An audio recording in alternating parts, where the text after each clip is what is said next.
صدیوں پہلے کی بات ہے، کسی بزرگ نے شیطان سے پوچھا، تم بظاہر ایک عام سی مخلوق دکھائی دیتے ہو، لیکن تم بیٹھے بیٹھے سینکڑوں ہزاروں لوگوں کو کیسے لڑا دیتے ہو؟ شیطان مسکرایا، اس نے بزرگ کو اپنی انگلی دکھائی اور آہستہ سے بولا، لوگوں کو میں نہیں لڑاتا، میری یہ انگلی لڑاتی ہے۔ بزرگ نے پوچھا، وہ کیسے؟ شیطان نے کہا، آپ ذرا میرے ساتھ بازار چلیے۔ بزرگ اس کے ساتھ چل پڑے۔ شیطان نے انہیں ایک حلوائی کی دکان پر لے گیا۔ اس نے بزرگ کو ایک سائڈ پر کھڑا کیا، حلوائی کی شیرے والی کڑاہی میں انگلی ڈبوئی اور یہ انگلی سامنے دیوار پر لگا دی۔ دیوار پر شیرے کا ایک دھبا سا بن گیا۔ بزرگ نے دیکھا، چند لمحوں میں شیرے کے دھبے پر مکھیاں جمع ہو گئیں۔ دیوار کے دوسرے کونے پر ایک چپکلی بیٹھی تھی۔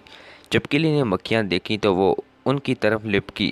حلوائی کے سٹول کے نیچے ایک بلی تھی۔ بلی نے چپکلی دیکھی، اس نے چپکلی پر جمپ لگا دیا۔ اس دوران بازار سے وزیر کا نوکر کتا لے کر گزر رہا تھا۔ کتے نے بلی دیکھی تو اس نے رسی چڑھا کر بلی پر حملہ کر دیا۔ بلی دکان کے اندر بھاگ گئی، لیکن کتا مٹھائی پر چڑھ گیا اور اس نے ساری مٹھائی خراب کر دی۔ حلوائی کو غصہ آ گیا، اس نے جلیبیاں تلنے والا چھاننا کتے کے سر پر دے مارا۔ کتے نے چیخ ماری اور بازار میں گر کر دم توڑ دیا۔ وزیر کا نوکر بھاگتا ہوا آیا، اس نے حلوائی کو گربان سے پکڑا اور اسے بازار سے نکال کر مارنے لگا۔ حلوائی کے ملازم شور سن کر باہر آئے اور انہوں نے وزیر کے نوکروں کو مارنا شروع کر دیا۔ اتنے میں اس لڑائی کی اطلاع وزیر کے دفتر تک پہنچ گئی۔ وزیر نے اپنے سپاہی بازار کی طرف دوڑا دیے۔ حلوائی کی دکان پر پہنچے اور وہ حلوائی کے نوکروں کو مارنے لگے۔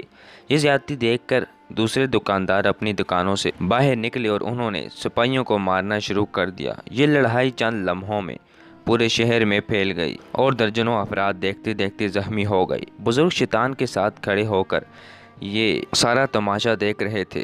شیطان نے آخر میں ان کی طرف دیکھا اور مسکرا کر بولا، کیوں صاحب، کیسا لگا؟ بزرگ نے پوچھا، کہ یہ تمہارا شیطان کی انگلی کا کھیل تھا؟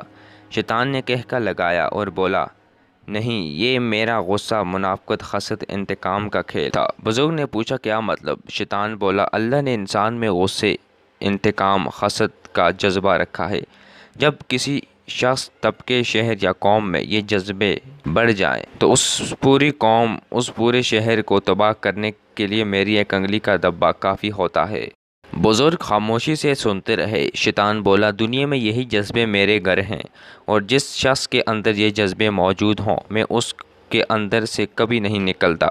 بزرگ سنتے رہے۔ شیطان بولا، لیکن جو قوم اور انسان اپنے غصے اور اپنے انتقام پر قابو پا لے، میں اس شخص اور اس قوم سے ہمیشہ ہمیشہ کے لیے دور ہو جاتا ہوں۔